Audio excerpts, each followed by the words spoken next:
Zdaj pa smo si ogledali ta izjemen, kakšna igralska mojstrovina.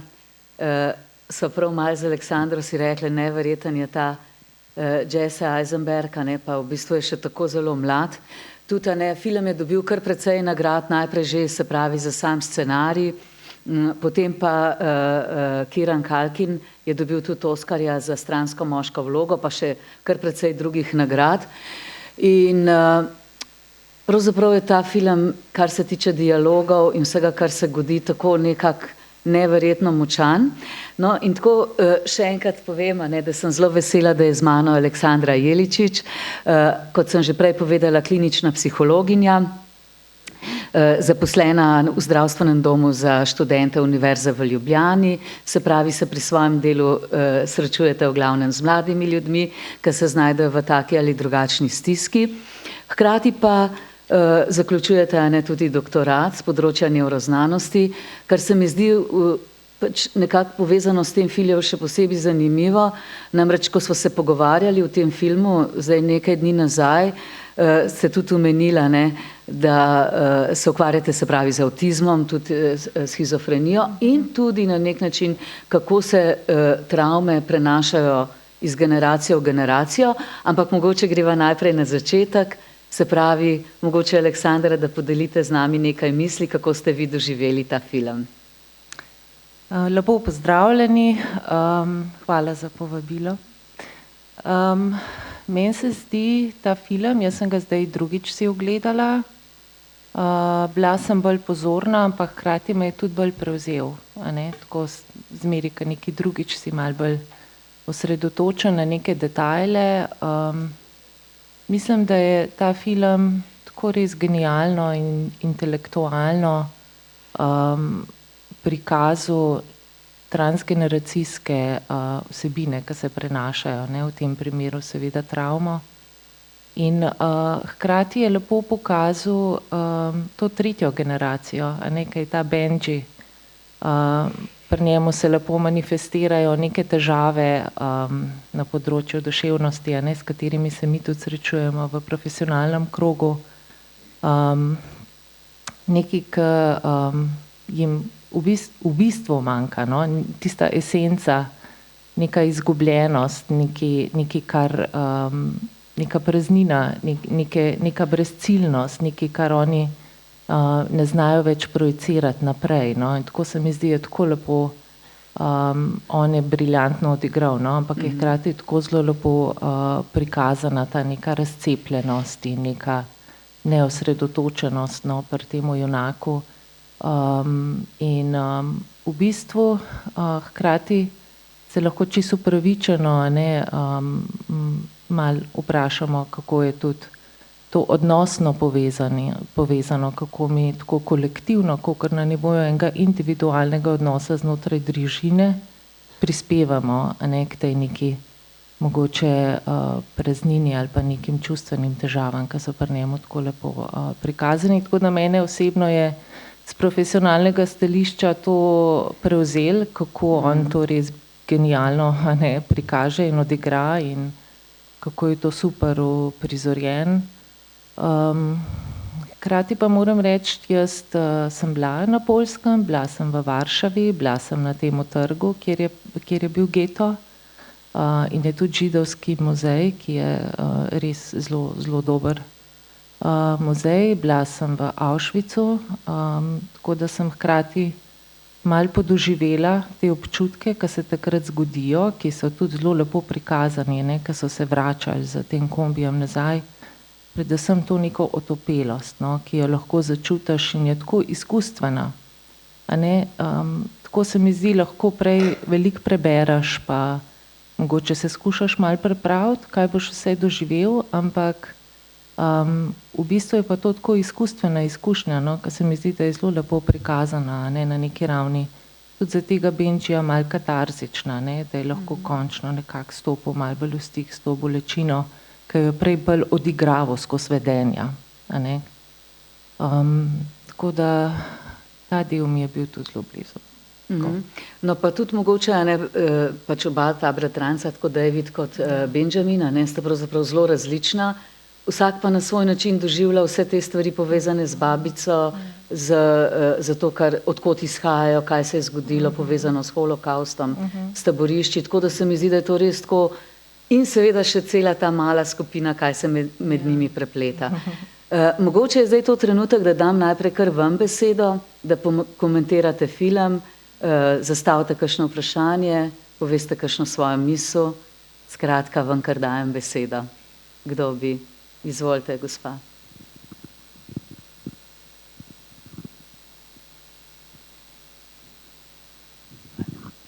Dober dan. Eno vprašanje v bistvu. Tukaj je babica in ta praznina, ki jo ima gospodič.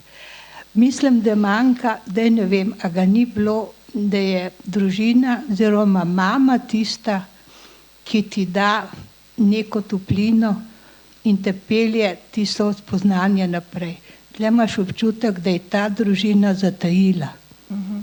Da on ni dobil tistega, da bi najdel nek smisel v življenju. In je to travmo babice in to svojo praznino, ne vem, pač zdravil na razne načine in jo ni mogel ozdraviti.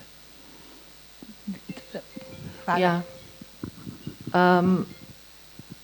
Bom začela najprej z eno avtorico, no, ona je predvsem opisovala, kako se neka psihopatologija se na novo pojavlja, ne, iz generacije v generacijo. In je rekla, da prva generacija, generacija priseljencev, generacija, ki je doživela velike travme, kakor je vojno, a ne, je svojim otrokom podarila vse, ne, tako je nekako bilo sporočilo, vi ste svobodni, vi si lahko vse vzamete, a ne, tako da se je skreiral, ta avtorica reče, tako kot nek kolektivni narcisizem, a ne, ko so skušali neke take dobrine materialne zamenjati za nekaj čustvenega in je prišlo do neke čustvene praznine, a ne, in je tako prišlo do nekega narcisizma, tako kot sem rekla, znotraj druge generacije. Ta tretja generacija, ne, kaj je ta Benji, je pa ostal prazen, a ne, in nekaj, kar bi mogli se čustveno predati naprej, je, tega ni bilo. Tako malo mogoče replike na to, kar ste vi rekli, ne, in jaz sem prav pri tem filmu razmišljala o tem, ne, da skušajo prikazati tudi ta del, no, tako. In ta Benji na neki ravni čuti to neko brezciljnost, neko bolečino in se s to bolečino bolj poveže, ne, vsaj v tem filmu, z babičino bolečino, ki mogoče ni bila nikoli izrečena ali pa ni bila neposredno ubesedena, ampak čutila se pa je, a ne, skozi razna sporočila, skozi vedenje, skozi, a ne, in to ni nič neobičajnega, no, tako se mi zdi, takrat, kadar čutimo zelo močno bolečino, se želimo distancirati od nje. To je tako en tak odziv telesa tudi, no, tako, da želimo ubežati, da navsezadnje otrpnemo, tako kot je bilo lepo prikazano, ne, ampak hkrati ne želimo takoj in zdaj predelovati, no, tako želimo zapreti to, želimo se odmakniti od tega in želimo iti v neke ustaljene smernice, ki so bolj varne, a ne, tako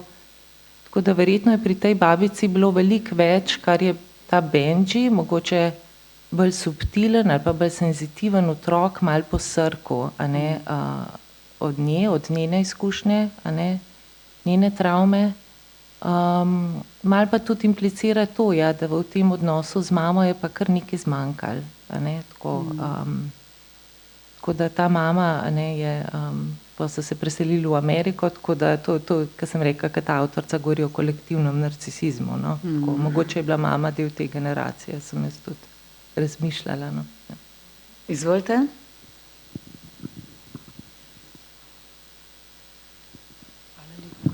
Hvala lepa. Mene pa zanima, kaj pravite na to ali pa kako gledate na to kot terapevtka, ker ta trava, ne, pravzaprav vso to praznino zapolni pol s kajenjem, ne, more malo se sprostiti, more malo to sej vsi imamo kakšne metode sproščanja, ne, tudi mi stari, ampak se mi zdi, da je mogoče tega med mladimi preveč, no, da te težje stvari ne morejo predelati ali pa ne predelujejo in potem posegajo po teh travah, ki pač najbrž malo lahko, nekaj lahko, če pa to pride čisto v navado, pa skozi, pa tudi ni dober, ne, pa vse. Drug pogled, no, to me zanima. Hvala. Mogoče bi jaz sam toliko, predno Aleksandra, vi odgovorite na to, dodala še ta dela, ne, da ta film pravzaprav razpira res veliko vprašanj v smislu, kaj, recimo, ko sem ga jaz prvič gledala, ne, kaj nosimo, a ne, se pravi nekih bolečin in mi vsi pravzaprav tukaj imamo, to nosimo še bodisi od starih staršev, bodisi od staršev, ta grozodejstva druge svetovne vojne, a ne. In to se nam na nek način vleče, hkrati ima pa vsak od nas neka svoja življenja, svoje odnose, svoje načine preživetja in živimo tudi v svetu in moja prva misel, ko sem ta film gledala, mi je bilo težko, ker je ta svet zdaj tak, da te vojne kar še vedno so, a ne kar se dogaja v Gazi, pač to, kar smo se že mi pogovarjali, tudi v kakšnih drugih filmih. Tudi ne tukaj v filmu omenijo tega Eloža, ki je pač ne toliko dolgo nazaj doživel, a ne, genocid pa je na nek način bolj v stiku in meni ob tem filmu se porajali predvsem ta vprašanja, ko se nekaj res grozljivo težkega zgodi, kako se to naredijo neke usedline na različne načine, to, kar ste rekli, a ne, v zvezi s to babico in tudi babica sama, ne, v filmu slišimo, ne, prva generacija pravzaprav so, ko se preselijo, ko so begunci, so sobrce, vozniki, vse take reči, druga generacija vloži vso moč in energijo v to, da se izobrazi, da pravzaprav na nek način polno zaživi in tretja generacija, ne, pa potem je na nek način, da se težko sooča z bolečinami in se ujčka, ne, bodi si pri enih, bodi si pri drugih, no. In ta film se mi zdi, da res tako dobro to ulovi vsa ta vprašanja in meni se je takrat, ko sem ga gledala, se mi je zazdel, Marička, pa zdaj se nam take stvari godijo, kaj vse to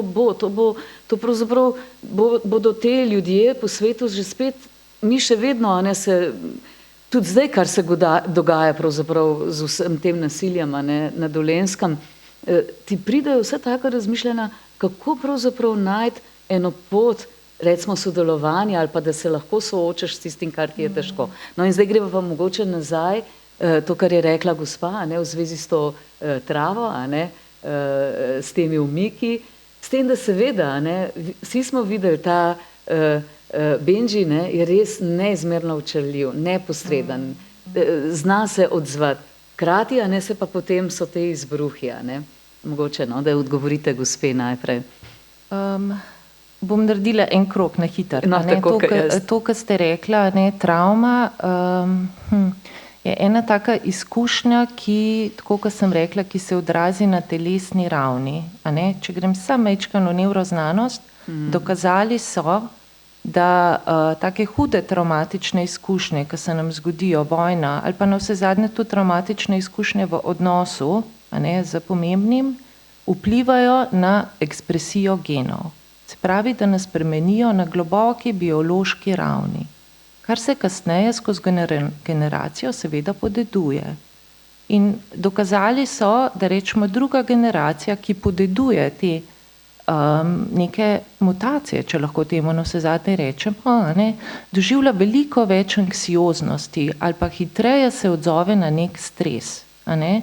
In nažalost tudi dokazali so, da lahko tudi pride do hitrejših nekih telesnih okvar, a ne, ki jih povzročajo te stresni hormoni. No? To je en del, a ne, da mi podedujemo, a ne, čist na neki globoki biološki ravni neke vsebine, ki mogoče niso niti izrečene ali pa niso mentalizirane, mi temu rečemo, ker psihološko niti ne veš, kaj se dogaja s tabo, zakaj reagiraš na neko stvar tako, a ne z nekim travmatičnim odzivom, z anksioznostjo. To je en del, no. Drug del je pa srečamo ogromno mladih, a ne, sploh med študentsko populacijo je veliko uporabe trave, alkohola, s katero na neki ravni blažijo neko anksioznost ali pa nelagodje. Na drugi ravni jih pa tudi napolne. A veste, vse te psihoaktivne substance povzročijo veliko enega doživljanja, ki jim je hkrati tudi zelo privlačno. Kar je tudi zelo nevarno, tudi za razvoj nekih globjih duševnih motenj. Tako da jaz sem zelo proti temu. Bi še kdo kaj dodal? Dajte, gospa.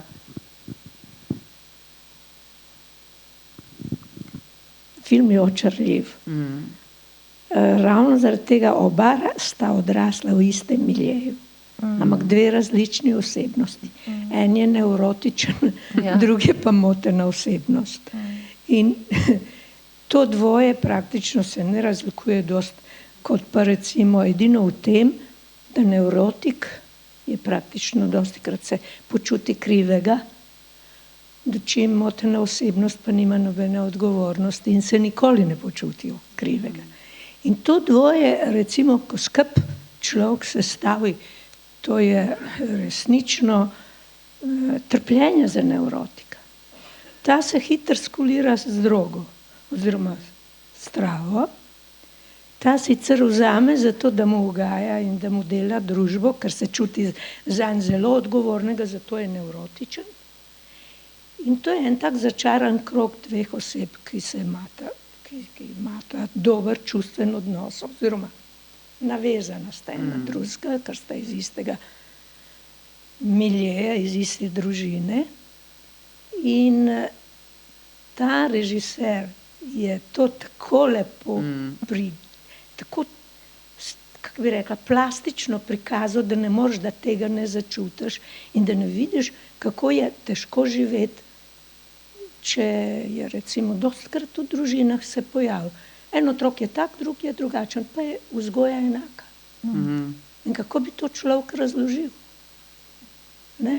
To se pravi, da en ima gene malo drugačen, drug malo drugačen in potem se naredi en gemišt oziroma ena taka kombinacija, da je vsak po svoje enkraten.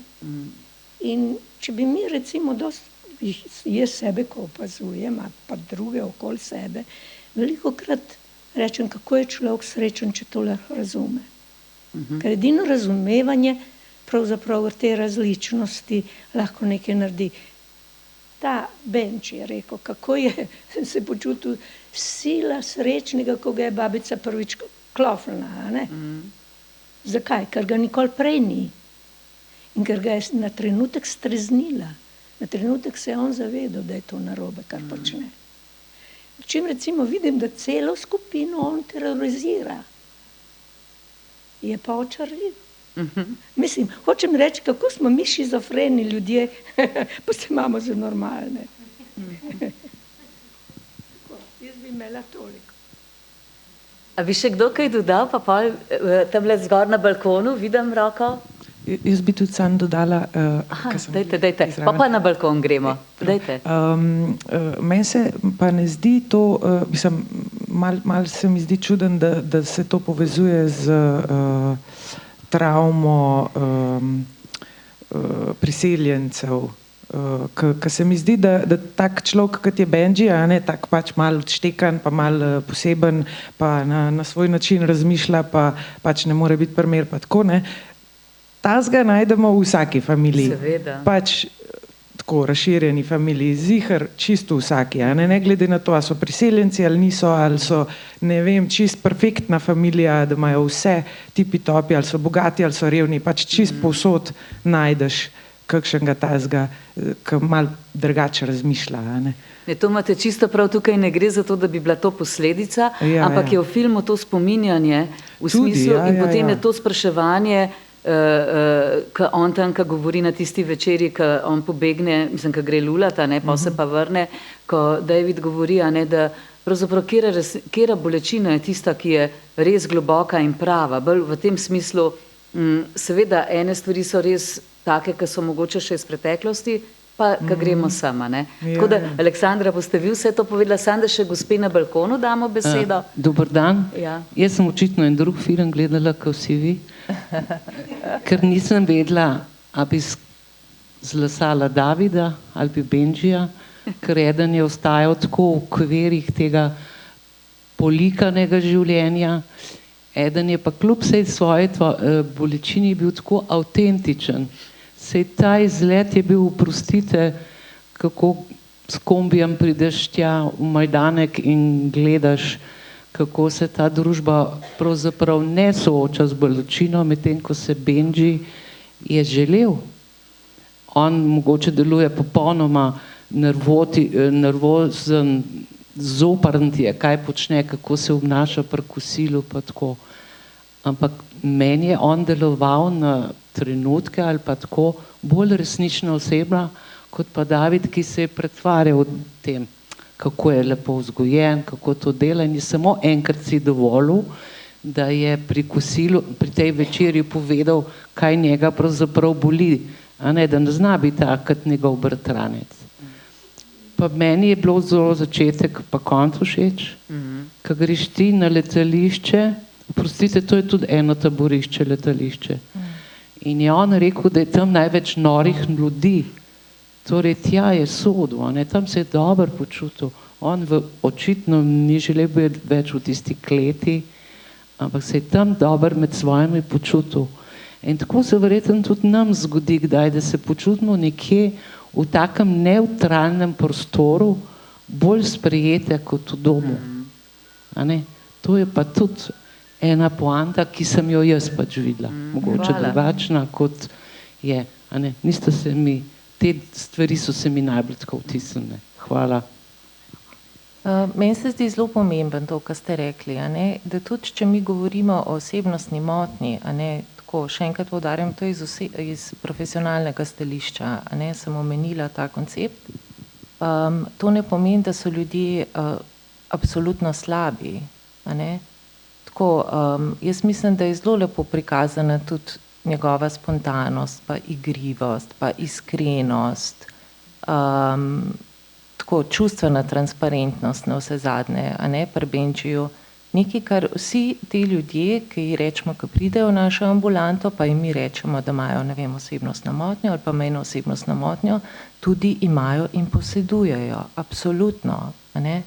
In da, jaz mislim, da kar se tiče pa bolečine, bi težko rekla, kdo manj trpi, pa kdo več. Jaz bi rekla, da je kvaliteta bolečine drugačna. Za vsakega posameznika, ki je soočen s to bolečino, on znotraj nje trpi.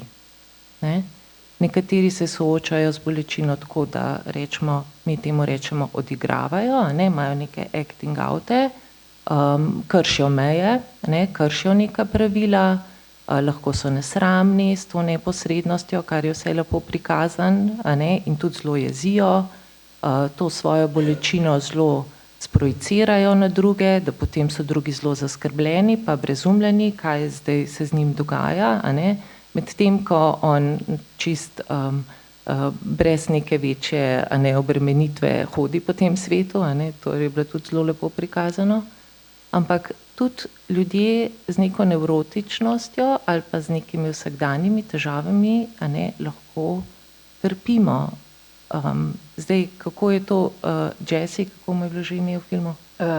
David. David, ja. Ja, to se mi zdi, pri njemu so pa prikazane neke druge lastnosti, tako kot ste rekli, ne več nekega konformizma, kaj pa vem, zelo mu je pomemben, kako je videti v očeh drugih, verjetno je tudi ta del, pomembna mu je neka družina, pravila, neka ustaljenost, to mu da neke večje občutke varnosti, ampak za tisti del bolečine, ki jo on nosi, v obsesivno-kompulzivni motnji, ki se kaže na ta način, je pa najdel en način, ki njemu pomaga, in to so ta zdravila. Ampak za to obsesivno-kompulzivno motnjo lahko fantaziramo, je tudi veliko bolečine, zelo verjetno. Ja. Bi še kdo kaj? Aha, izvolite.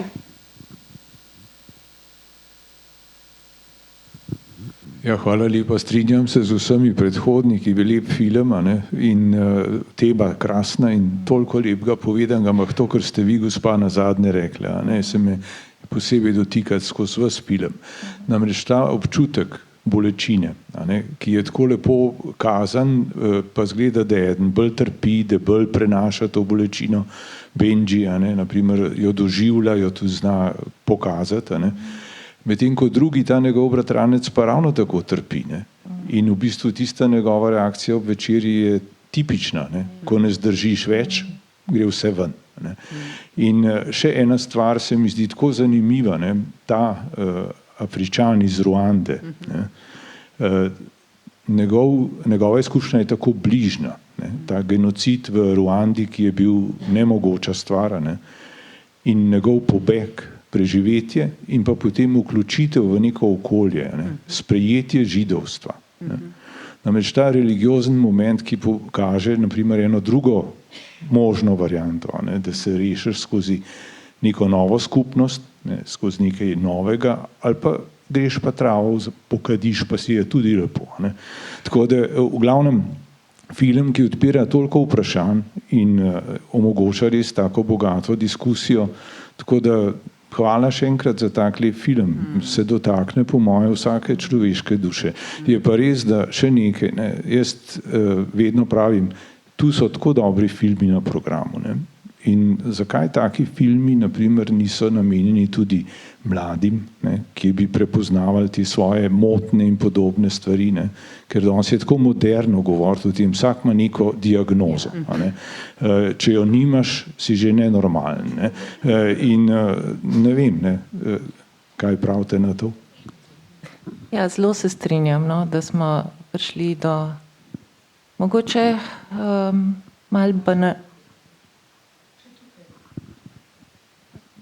malo do banaliziranja nekih duševnih motenj in trpljenja ljudi, ker danes, tako kot vi rečete, ne, se mi srečamo z enim takim res zelo čudnim pojavom, da mladi ljudje, tudi mladostniki, pridejo s tem, da želijo, da mi potrdimo kot klinični psiholog, da ima on to in to, da ima on avtizem, da ima on osebnostno motnjo, da ima ADHD, je zelo modern, ne, v zadnje čase. Se pravi, da bo to naslov, da bo zdaj neka identifikacija osebnostne motnje razrešila vse njegove težave. Ne? Na neki ravni je sicer fino, da se veliko govori, ne, o duševnih težavah in da one obstajajo in se destigmatizira tako duševne težave. Ne? Na drugi strani imamo pa zdaj en val mladih, ne, ki s tem, ki se identificirajo z neko motnjo, ne, živijo v nekem lažnem prepričanju. No, to, da je. A veste, mi identificiramo motnjo, vam bom povedala, sam zaradi zavarovalnice. A veste. Tako, a ne, mi rečemo, ja, to je to pa to, a ne, indikacije za zdravljenje so take, ampak sama po sebi res ni toliko zelo pomembna. No. Tako vam moram reči. No. Tako. Hvala. Še gospa Meta? Ja, jaz bi želela reči, da je čisto očarana, kako je ta scenarij napisan in kako so nam predstavljeni ti zelo različni obiskovalci tega taborišča. Bi pa rada rekla, torej jaz sem druga generacija, če tako govorimo. In velikokrat sem premišljala, naši starši niso nikoli govorili o svojih travmah, in mi je zelo všeč, da je gostja današnja nam predstavlja, kako je mogoče, da se travme prenašajo, ne glede na to, da niso izpovedane. Jaz mislim, da so naši starši nam hoteli to prehraniti, ampak najbrž se to sploh ne da prehraniti, na nek način ta bolečina dejansko prihaja iz generacije v generacijo. Je pa mene tudi očaralo te dve različni osebnosti, kako sta vsaka po svoje s to bolečino živita in jo v življenju uresničujeta na res popolnoma dva ekstremna načina. Eden je tak, ki je nekako v družbo vključen, drugi pa zelo po robu hodeč in pravzaprav zelo nevaren. Ampak zanimivo je, da ta, ki je tako zelo prilagojen, pravzaprav zavida svojemu bratrancu. Mislim, vsak iz tega začutiš, kako je tudi njegova bolečina neizmerna. Hvala. Aleksandra, vi kaj dodali? Ja, se strinjam s tem, ja, zavidanjem. On tudi v besedi to, ne, tako on vidi neke njegove značilnosti, ki so tako lahkotno izražene, neki, ne, v čemer je on v bistvu ujet, ne, je ujetnik te neke lastne rutine, pa je ujetnik tega, da mora slediti nekim pravilom, a ne, in potem vidi to pred sabo v svojem bratrancu, kako pa on z neko lahkotnostjo, a ne, podeli in očara in kakšen lep odziv dobi tudi s tem vedenjem, ki je mogoče v njegovih mislih, a ne, skoraj prepovedano, ne, tako da je ta zavist sigurno zelo lepo. Ja, meni se zdi zanimivo še to, a ne, da pravzaprav že na začetku, ko se predstavljajo drug drugem, predno gredo na, pač po teh poteh, pravzaprav menja tudi ta Marša, a ne, ta gospa, ki je razvezana, da pač je tudi, a ne, in da tudi njena mama ni nikoli o tem govorila, da je preživela taborišče in v resnici je to tako, da ta potek tega izleta je tak, da ta James vodič večkrat povabi k temu, da podelijo neke izkušnje in hkrati, ne glede na vse, kar se godi, a ne, z Benjijem, ki je na nek način včasih eksploziven, se je pa vseh dotaknil oziroma jih je na nek način tudi malo videl, a ne, tako kot to gospod Marša ali pa tega gospoda. In v bistvu je tukaj kar veliko se ti razpira, recimo prav to, kar ste vi omenili, tamle to letališče na začetku, na koncu, a ne, kako je pač tega Davida ves čas skrbela pravzaprav za bratranca, skozi je malo skrbel za njega, da ne bo kaj prestopil praga, da ne bo kaj narobe naredil, a bo sploh prišel ali ne bo prišel.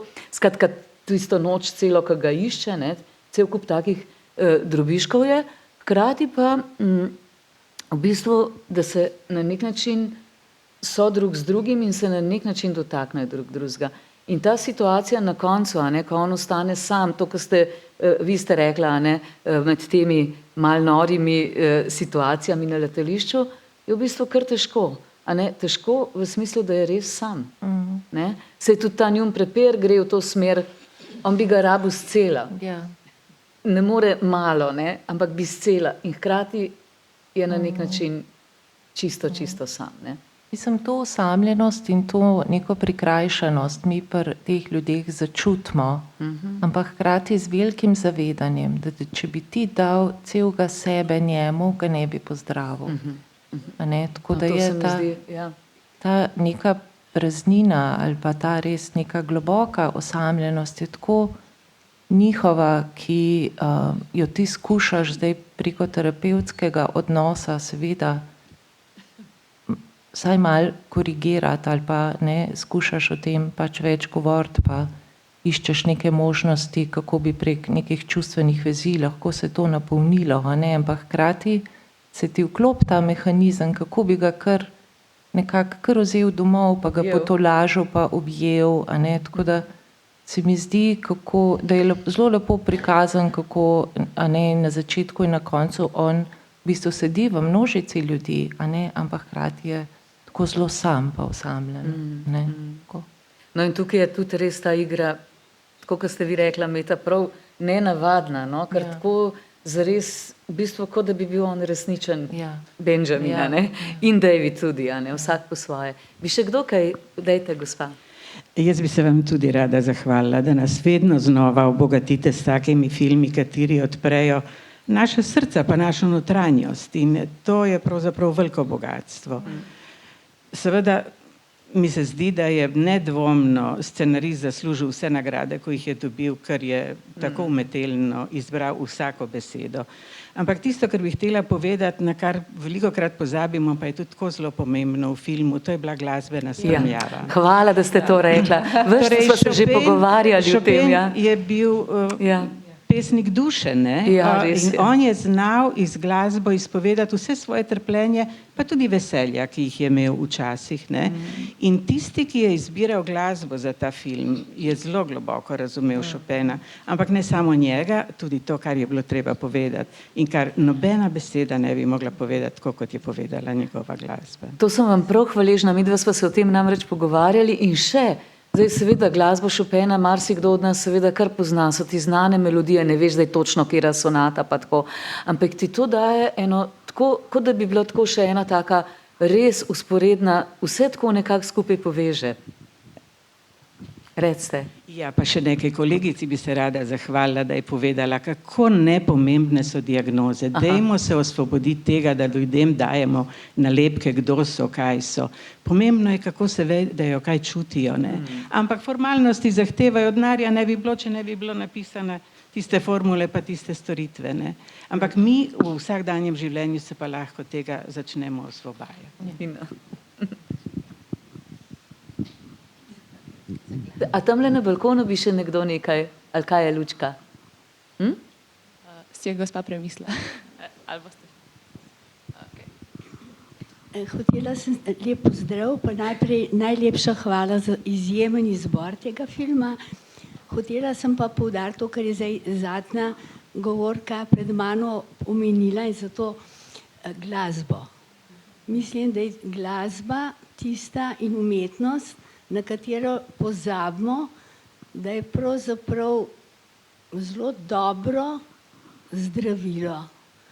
Ker to razumemo veliko bolj, ker veliko stvari, veliko res hudih stvari težko ubesedimo ali pa sploh ne znamo, ne zmoremo ali nimamo sogovorca, ampak glasba je pa ta sogovorc, kjer se lahko zlije s tvojo bolečino.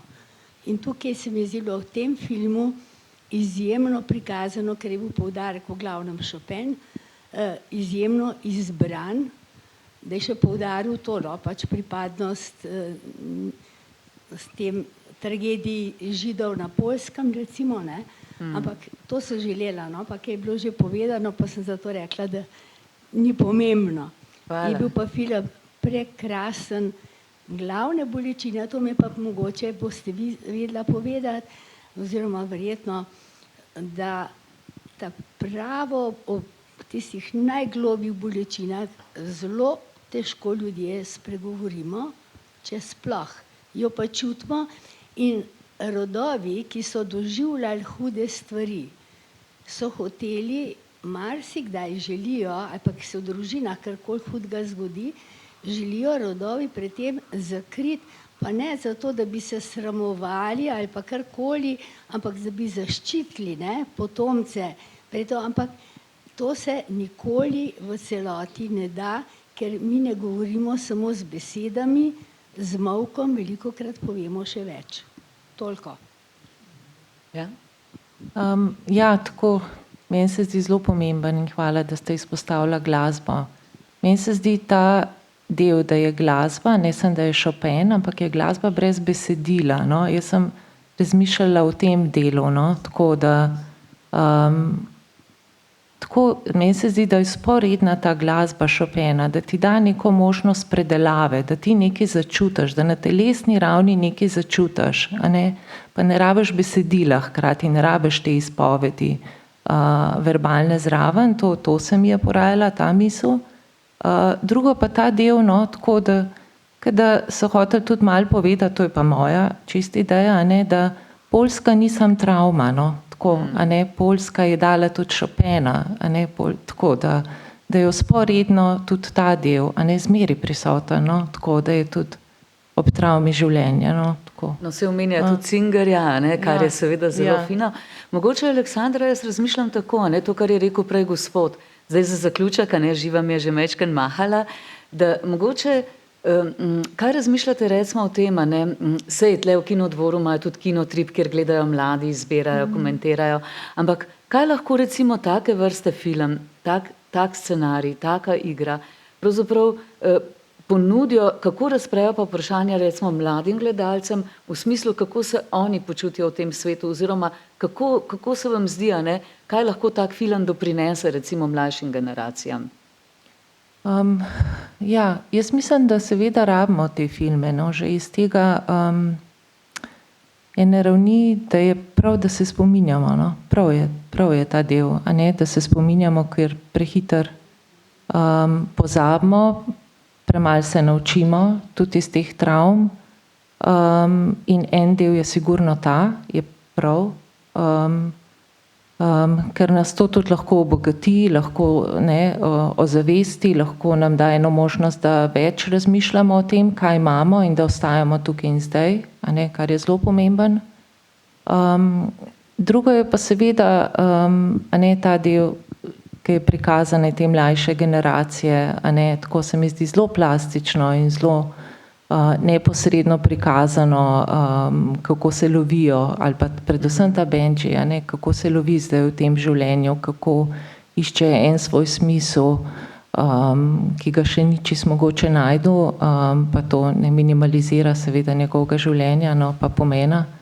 Ampak mislim, da bi se lahko veliko mladih identificiralo tudi z njim, ta del pa sigurno. Pa tudi verjetno zdaj vidim, ne? Ja. To pač na nek način skozi nekam te žene in odgovornost. Ja. Ja.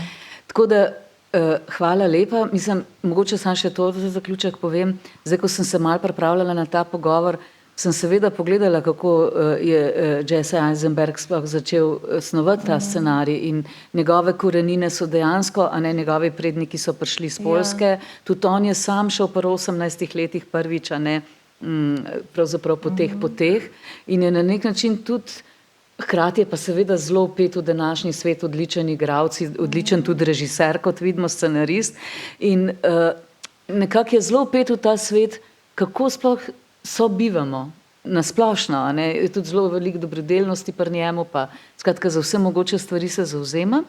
No, ampak rada bi se zahvalila Aleksandri, mislim, da ste nam zelo lepo razširila, kako pravzaprav smo ljudje in kaj koga od nas lahko stiska in brez diagnost, kot ste vi rekli.